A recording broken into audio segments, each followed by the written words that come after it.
Salut fidèles abonnés, merci de recevoir mes salutations agro-éco-responsables. La terre ne trompe pas, c'est vrai, bon, on ne touche pas avec elle. Ravi une fois de plus de vous servir dans cette énième vidéo où nous allons parler de l'élevage porcine. On va parler de porc, on va parler d'élevage. Alors ici, il faut dire que nous sommes dans une très grande ferme où l'agriculture intégrée est faite et nous avons cette chance au quotidien d'accompagner le promoteur de cette ferme dans l'atteinte de ses objectifs. Ici, nous sommes sur près de 200 hectares. Principalement ici, on fait du maïs pour l'élevage, que ce soit pour les poulets, dans le bâtiment est là derrière, pour les bœufs. Et ici, là derrière nous, aujourd'hui, on va aborder dans cette vidéo l'élevage porcine. On va vous présenter dans cette vidéo quelques astuces, quelques conseils sur comment réussir, pourquoi vous lancer dans l'élevage porcine. Et qui de mieux que le responsable de ce secteur, qui est Bouba, que voici, qui va un peu nous présenter son activité au quotidien. Parce qu'il faut dire que la ferme a plusieurs départements. Comme on a dit, il y a le département banane plantain, il y a le département maïs, et il y a le département cacao, il y a le département poulet, porc et bœuf. Donc aujourd'hui on va s'intéresser au côté porc. Donc M. Bouba va nous présenter un peu ce qu'il faut au quotidien. Donc il faut dire que là vous allez un peu avoir un peu de la synthèse de l'activité de M. Bouba. Alors, M. Bouba, bonjour. Oui, bonjour monsieur. Et comment ça va? Oui, ça va très bien. Tu te portes très bien ce matin? Oui, très bien, très bien. Là nous sommes devant la maison de tes petits. Oui. Donc tu vas mieux nous présenter ce que tu fais au quotidien. Bon, on voit là strictement interdit aux personnes étrangères. Ouais. Donc, pourquoi quand cela? vous arrivez ici, vous n'entrez pas n'importe comment. Vous attendez d'abord.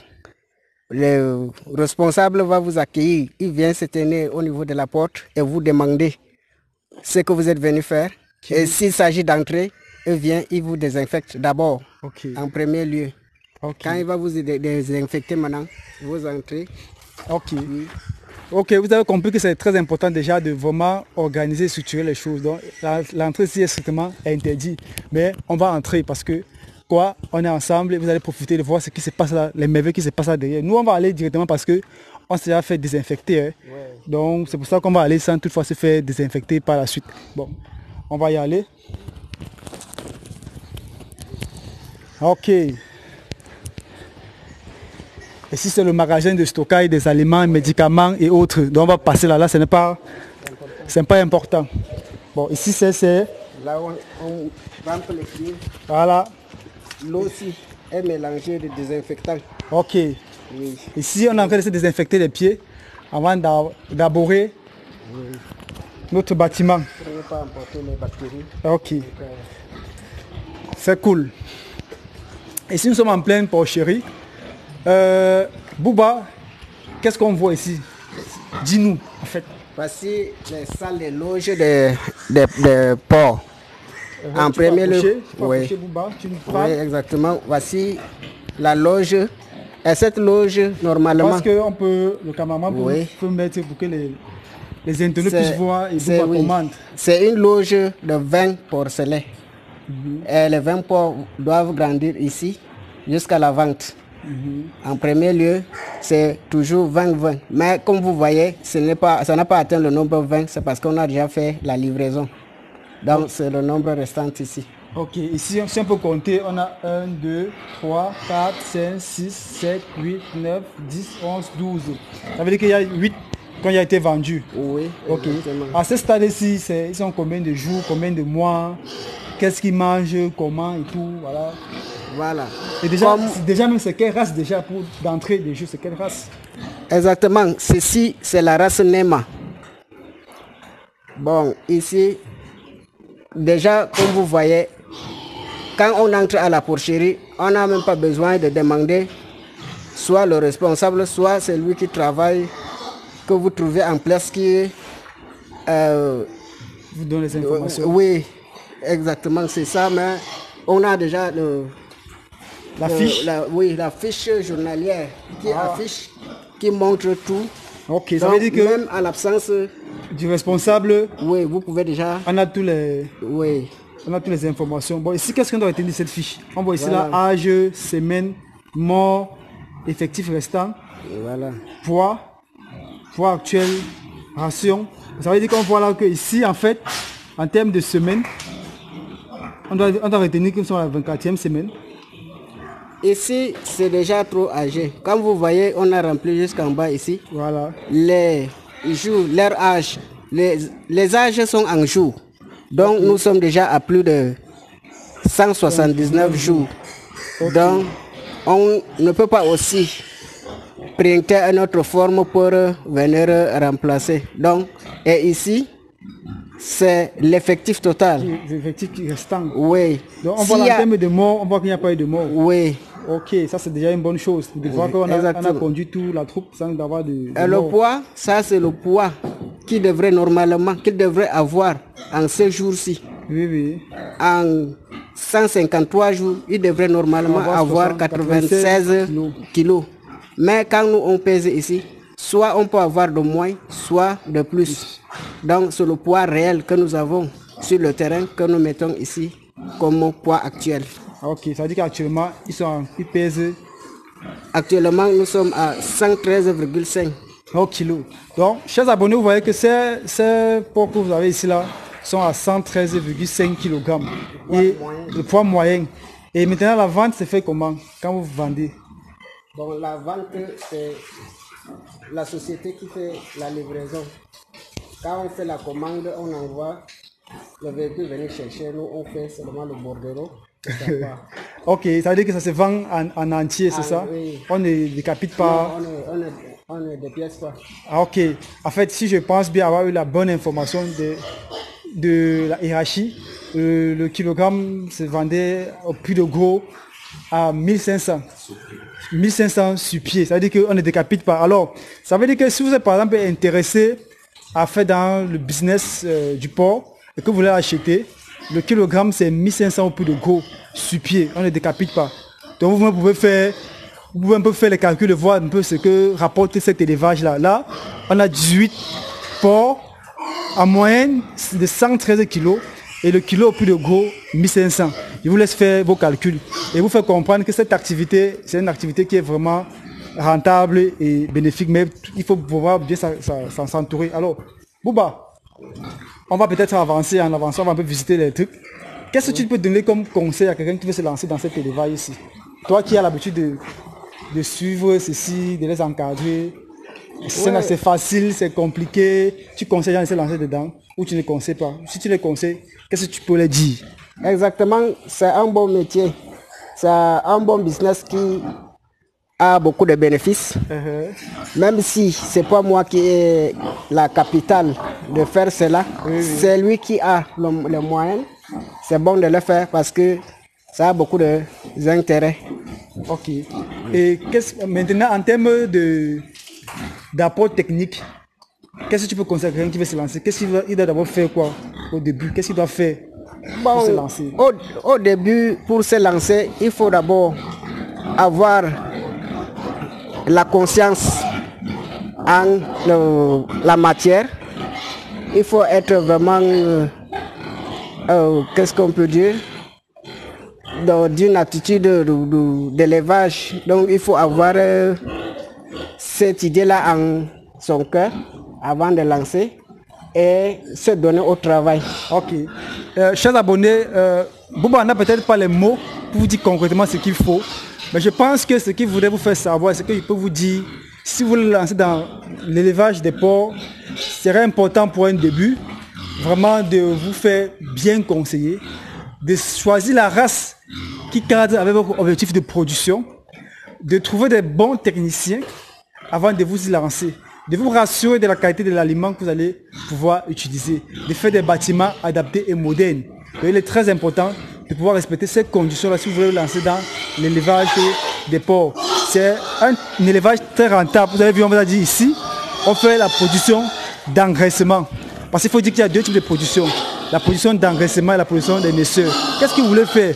Vous voulez engraisser ou bien vous voulez faire la production naisseur. La position d'engraissement, ça veut dire qu'on prend là, on engraisse et on commercialise. Or, la position naisseur, ça veut dire qu'on met et puis on fait les petits et on les encadre. Donc, la pochette est très grande, on va faire le tour, on va avancer pour que vous puissiez voir. Alors, ce qu'il faut constater aussi, c'est que il faut voir comme les porcs sont bien propres, les lots sont bien entretenus et ils consomment très bien. Voilà leur aliment qui est là. Ils sont toujours en train de consommer. Là, vous pouvez voir. Donc, ça veut dire que là, quand vous voyez les porcs propres, ça c'est le travail de Bouba au quotidien. Tu les laves combien de fois en moyenne par jour, Bouba? Oui, on peut laver la salle 2 fois par semaine, okay. Mais le nettoyage c'est 2 fois par jour, okay. Pour que la salle soit propre. Okay. Il faut brosser le mur. Ok. Vous voyez que c'est un travail qui fait beaucoup d'amour et beaucoup de passion et trouver du personnel qui puisse vraiment être passionné par la chose afin de pouvoir avoir ce type de résultats, c'est comme vous voyez à l'image. Donc ceci étant en fait, si vous êtes intéressé par cet élevage ici, vous voulez la variété Nema, alors n'hésitez pas à peut-être passer la commande, à venir visiter la ferme afin de voir comment ça se passe, ce qui se fait. Et vous voyez qu'ici, on a les petits qui sont là. Bon, ici en fait c'est...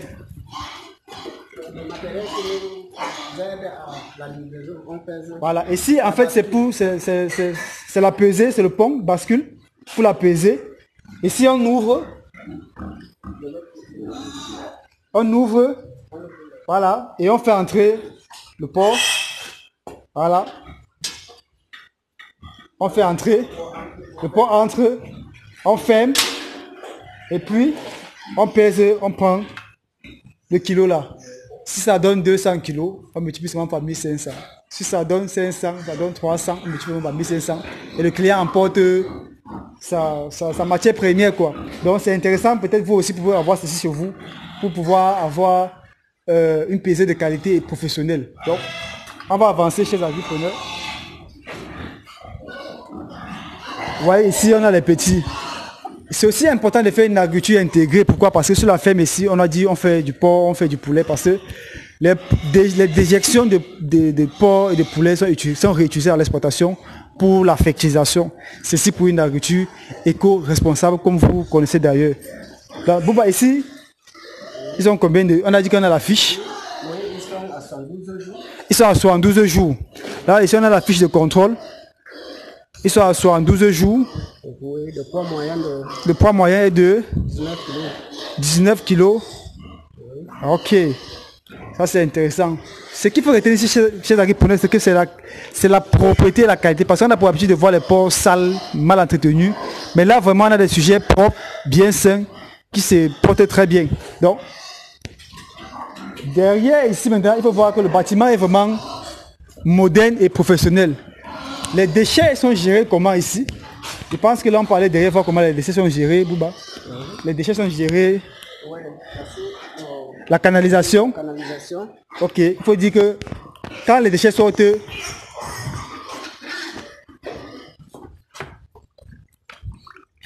ok, là par exemple ici, vous voyez, à l'intérieur, on lave ici, on pousse, on balaye là, on lave bien, et ça sort ici.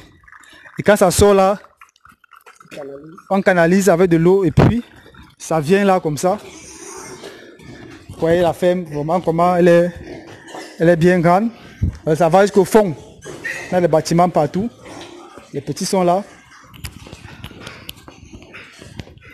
Et ils ont leur abreuvoir là, où ils viennent s'abreuver. Naturellement, on n'a pas besoin de disposer les abreuvoirs au sol un peu de partout. Non, là c'est révolu, c'est dépassé. Là, ils ont des abreuvoirs. Voilà, c'est moderne. Donc eux-mêmes ils boivent. Quand ils ont besoin de boire, ils viennent eux-mêmes naturellement là s'abreuver. Voilà. Une fois on a canalisé les déchets, ça descend là comme ça, tout le long. Vous avez vu tout le long du bâtiment. Tout le long du bâtiment. Voilà, ça descend, ça vient. Ça circule là. Voilà comment les champions sont propres. Il y en a qui se reposent là, tellement il a mangé qu'il prend un peu, il prend de la sieste. Là où ça se calme, on peut avec la bosse. Voilà, vous voyez, on a la bosse pour accompagner les déchets Alors, tous ces déchets passent dans cette canalisation-ci. Et une fois dans cette canalisation, ça traverse, je pense que ça se déverse dans la fosse qu'on a ici.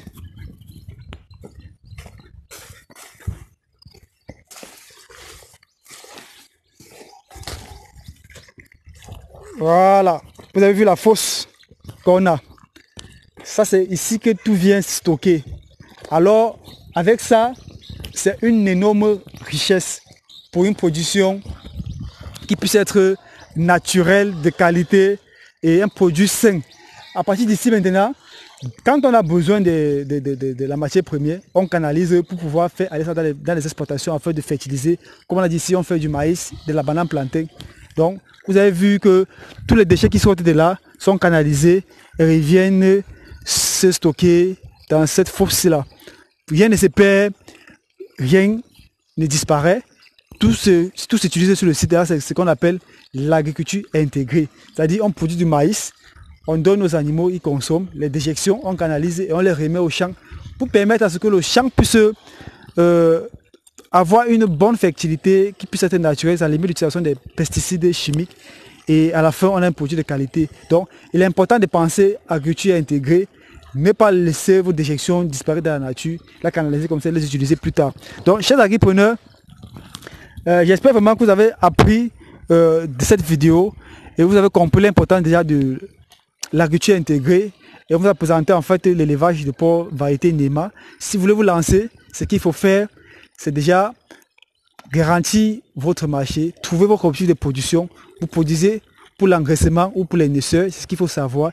Et puis, vous rassurez de trouver le bon personnel, je pense qu'avec ça, vous allez vous en sortir. Ici, le promoteur s'en sort très bien au quotidien, parce que vous avez dit, ici on vend en gros. C'est-à-dire que si vous voulez aussi acheter en gros pour détailler, vous pouvez nous contacter. Si vous avez besoin de vous lancer dans cet élevage, vous avez besoin, pourquoi pas de stage, vous pouvez aussi nous contacter pour venir faire un stage dans cette ferme-ci. Alors, tout en espérant que vous avez appris de cette vidéo, que cela viendra vous booster, vous donner une idée nouvelle, afin que vous puissiez vous lancer dans cet élevage aussi. N'hésitez pas à partager et d'aimer la vidéo, afin que d'autres aussi puissent en bénéficier des conseils ou de l'information partagée dans cette vidéo. C'était comme ça pour vous le chantinet agro-africain. Vive l'agro-africanisme, vive l'agriculture africaine. C'était comme ça le chantinet agro-africain pour vous booster et développer votre agri-attitude. À très bientôt. Bye bye.